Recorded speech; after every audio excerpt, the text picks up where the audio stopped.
Bismillahirrahmanirrahim. Assalamualaikum warahmatullahi wabarakatuh dan salam sejahtera kepada pelajar-pelajar tingkatan 5 sekalian. Hari ini kita akan sambung lagi perbincangan kita untuk subjek sains bab 4 kadar tidak balas. Dan untuk hari ini kita akan masuk kepada subtopik 4.2 faktor yang mempengaruhi kadar tidak balas. Dalam subtopik sebelum ini, kita telah pun berkenalan dengan kadar tidak balas. Apa yang dimaksudkan oleh kadar tidak balas, formula untuk mengiranya, dan sedikit contoh-contoh penyelesaian secara kiraan. Dan untuk hari ini, kita akan melihat pula faktor-faktor yang mempengaruhi kadar tidak balas. Okey, mengikut buku teks, terdapat 5 faktor yang akan mempengaruhi sesuatu tidak balas itu. Yang pertama sekali, ialah suhu. Yang kedua, ialah kepekatan. Yang ketiga pula ialah saiz. Yang keempat, mangkin. Masih ingat apa itu mangkin? Dan yang kelima, tekanan. Okey, insyaAllah kita akan melihat satu persatu akan faktor-faktor ini dan kita akan cuba untuk memahamkannya bersama-sama. Kita mulakan dengan faktor yang pertama, iaitu suhu. Okey, cikgu akan gunakan contoh ini untuk memudahkan kamu faham. Okey, bayangkan kamu sedang memasak air di atas periuk seperti yang cikgu tunjuk di depan ni lah. Apabila kita mau panaskan air, sudah tu kita perlukan api. Okey, jadi apabila kita memanaskan air, tindak balas atau yang berlaku di sini ialah perubahan air kepada uap. Okey, jadi api yang kita guna tadi akan mengubah air kepada uap ataupun steam yang panas. Jadi bagaimanakah kita hendak meningkatkan kadar tidak balas ini? Adakah dengan menaikkan atau mengurangkan kepanasan ataupun suhu tadi? Okey, sekiranya cikgu tambahkan api ataupun naikkan suhu, apakah yang akan berlaku? Adakah kadar tidak balas akan semakin cepat ataupun semakin perlahan? Sudah tentu kamu dapat fikir secara logik. Apabila kita naikkan suhu, kita tambahkan api, air tadi akan lebih cepat mendidih. Itu maksudnya di sini. Jadi, dapat kita simpulkan di sini bahawa apabila suhu bahan tidak balas meningkat, kadar tidak balas juga akan turut meningkat. Okey, itu penjelasan untuk faktor yang pertama, iaitu suhu. Faktor yang kedua pula ialah kepekatan. Bagaimanakah kepekatan mempengaruhi kadar tindak balas? Okey, tengok kepada contoh yang cikgu berikan di hadapan ini. Cikgu ada segelas air yang cikgu titiskan dengan 2 titis pewarna. Cikgu labelkan dia sebagai A. Cikgu titis dia dengan 2 titis saja ya, pewarna, warna merah lah kan contohnya. Kemudian cikgu ada satu lagi gelas yang dipanggil gelas B, yang mana cikgu titiskan dengan 10 titis pewarna. Okay, secara logiknya, apabila kita titiskan gelas A dengan 2 titis pewarna, manakala gelas B kita titiskan dengan 10 titis warna, yang manakah lebih cepat berubah warnanya? Sudah tentu gelas B akan lebih cepat berubah warnanya kerana kita telah memasukkan lebih banyak pewarna di situ, 10 titis. Maknanya lebih banyak kepekatan pewarna kita tambahkan pada gelas B. Jadi kadar tindak balas untuk mengubah warna gelas itu lebih cepat di B. Jadi kesimpulannya di sini, apabila kepekatan bahan tindak balas meningkat, kadar tindak balas juga akan turut meningkat. Semakin tinggi kepekatan, semakin tinggi kadar tindak balas. Faktor yang ketiga, saiz. Bagaimanakah saiz mempengaruhi kadar tindak balas? Okey, di sini cikgu ada daging yang cikgu ingin masak untuk berbuka puasa. Persoalannya sekarang, bagaimanakah atau apakah yang boleh cikgu lakukan untuk membuatkan daging ini lebih cepat masak? Apa caranya? Sudah tentu satu cara yang membolehkan kita masak daging ini dengan lebih cepat ialah dengan memotongnya kepada cebisan-cebisan yang kecil. Kerana apabila kita memotong daging ini kepada cebisan kecil, luas permukaan daging ini akan bertambah dan akan lebih memudahkan berlakunya tindak balas yang lebih cepat.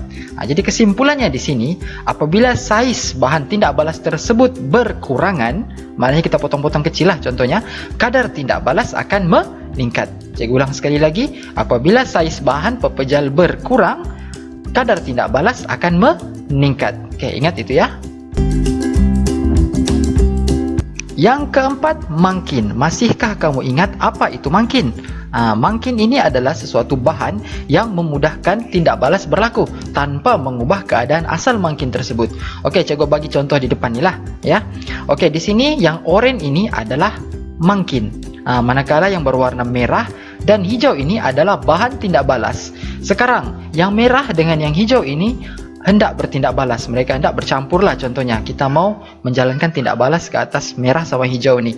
Jadi mangkin di sini hadir untuk memudahkan bahan merah dan bahan hijau ini untuk bertindak balas. Jadi apa yang mangkin ini buat? Dia akan menyediakan ruang, menyediakan tapak untuk memudahkan dua bahan tindak balas tadi bercantum ataupun bertindak balas. Dan hasilnya kedua-dua bahan tadi akan bertindak balas, bercantum ataupun sebagainya untuk menghasilkan hasil tindak balas. Manakala mangkin tadi ada berlaku perubahankah? Tiada. Mangkin ini dia tidak akan berubah, tidak kira sebelum atau selepas tindak balas. Sama sahaja, dia cuma membantu mempercepatkan tindak balas. Jadi kesimpulannya di sini apa dia? Apabila mangkin digunakan dalam sesuatu tindak balas, kadar tindak balas akan meningkat. Faktor yang terakhir pula ialah tekanan. Apabila kita bercakap mengenai tekanan, biasanya kita akan libatkan gas sahajalah. Bukannya tekanan perasaan apa semua putus cinta tu kan? Bukan. Ini tekanan yang melibatkan gas. Okey, cuba kamu tengok radas A. Kalau kamu perasan pada radas A ini, ruangnya lebih besar berbanding dengan radas B. Apabila ruang besar seperti di radas A ini, zarah-zarah tu akan mempunyai ruang yang lebih luas untuk bergerak. Manakala pada radas B di sini, ruang-ruang untuk zarah itu tidak banyak dan sempit, menyebabkan dia susah untuk bergerak. Jadi kita dapat lihat di sini, zarah A adalah tekanannya rendah. Manakala untuk susunan radas B, tekanan tinggi wujud di sini. Okey, apa kaitannya pula dengan tindak balas? Okey, kita tengok satu contoh lah, contoh yang senang lah. Di sini ada dua gambar kelas. Gambar kelas yang A ini kelas yang tidak crowded, tidak ramai orang. Manakala gambar B ini adalah sebuah kelas yang dipenuhi dengan ramai orang. Mesti kamu pernah berada dalam situasi itu kan? Jadi apa perasaan kamu apabila berada di kelas yang sangat sesak berbanding berada di kelas yang sangat lapang? Mesti kamu akan rasa panas, kamu akan rasa stres, kamu akan rasa tekanan, ketiak berkeringat, apa semua bila kamu berada di kelas yang sesak. Itu maknanya kamu sedang menghadapi tekanan yang tinggi. Tapi apabila kita berada di kelas yang lapang, yang kosong, kamu akan rasa sejuk, kamu tidak akan rasa stres. Maknanya tekanan yang kamu hadapi rendah. Analogi itu boleh kita gunakan dalam situasi ini. Jadi boleh kita simpulkan bahawa apabila tekanan meningkat, kadar tindak balas dengan bahan akan meningkat. Tapi ini melibatkan gas lah, jangan kamu bandingkan sama orang ni pula. Apabila tekanan meningkat, kadar tindak balas bahan juga akan turut meningkat. Okey, kamu ingat itu sahaja.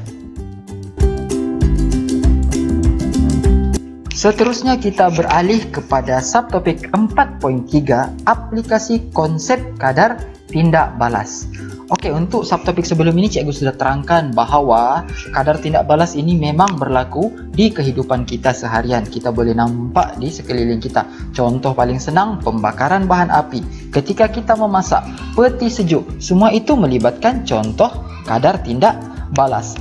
Jadi, untuk subtopik ini, kita akan memberi fokus kepada aplikasi konsep kadar tindak balas dalam industri.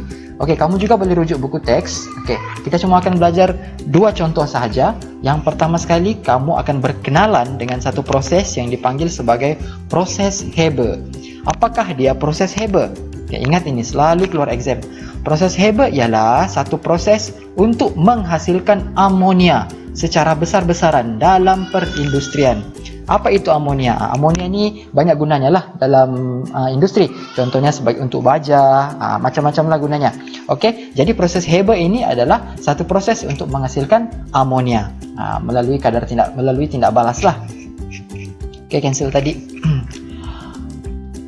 Okey, bagaimana untuk kita menjalankan proses Haber? Untuk menjalankan proses Haber, kita perlukan bahan-bahan seperti nitrogen. Kita tindak balaskan dia dengan gas hidrogen untuk menghasilkan amonia. Amonia ini kita maulah, ya.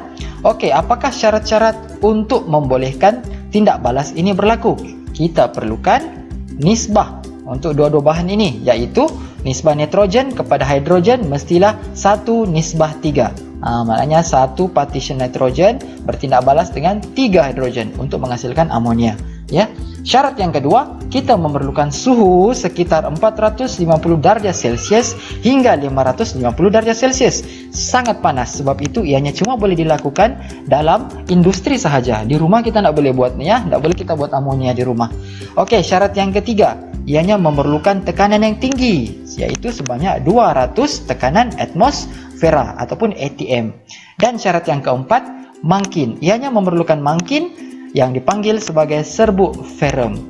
Okey, ini adalah 4 syarat yang cikgu mau kamu ingat kerana sentiasa ditanya dalam soalan peperiksaan, khususnya objektif. Ya, dia akan tanya macam ginilah, apakah syarat-syarat untuk berlakunya proses Haber? Apakah mangkin untuk proses Haber? Apakah tekanan? Apakah suhu? Apakah nisbah? Semua-semua ini akan selalu ditanya ya. So kamu kena alert. Yang kedua pula ialah proses sentuh. Apakah dia proses sentuh? Okey, sama juga macam tadi, ianya adalah proses untuk menghasilkan asid sulfurik pekat dalam perindustrian. Okey, sama juga, ianya adalah satu proses yang kita tak boleh buat di rumah. Ianya cuma boleh dibuat di industri sahaja. Okey, apakah bahan-bahannya? Ya, bahan-bahannya di sini ialah sulfur dan juga oksigen. Kita tindak balaskan dia untuk menghasilkan sulfur dioksida. Kemudian ada lagi tindak balas selanjutnya. Sulfur dioksida tadi akan bertindak balas dengan oksigen untuk menghasilkan sulfur trioksida. Kemudian ada lagi tindak balasnya. Sulfur trioksida akan bertindak balas dengan asid sulfurik untuk menghasilkan satu bahan yang dipanggil oleum. Oleum tadi itu pula akan bertindak balas lagi dengan air untuk menghasilkan hasil akhir yang kita mau, iaitu asid sulfurik. Ini yang kita maulah. Proses sentuh untuk menghasilkan asid sulfurik pekat. Itu je lah kamu ingat. Yang banyak-banyak ni mungkin susah mau ingat kan. Kamu ingat itu je. Okey, apakah syarat-syarat untuk berlakunya proses sentuh? Yang pertama sekali, kita memerlukan suhu 450 darjah Celsius. Suhu yang tinggi juga. Jadi industri saja boleh buat ya, di kilang saja boleh, di rumah kita tak boleh buat ni. Okey, kemudian tekanannya 1 atmosfera sahaja, rendah saja kan. Okey, kemudian mangkinnya. Mangkinnya di sini vanadium 5 oksida. Okey, ingat ya, mangkinnya vanadium 5 oksida. So yang kamu perlu ingat di sini, proses sentuh untuk menghasilkan asid sulfurik pekat, dan dia memerlukan 3 syarat ini untuk berlaku. Itu yang biasa ditanya. Itu saja untuk hari ini. Cikgu harap kamu dapat membaca lagi di buku teks, terutama berkenaan proses Haber dan proses sentuh.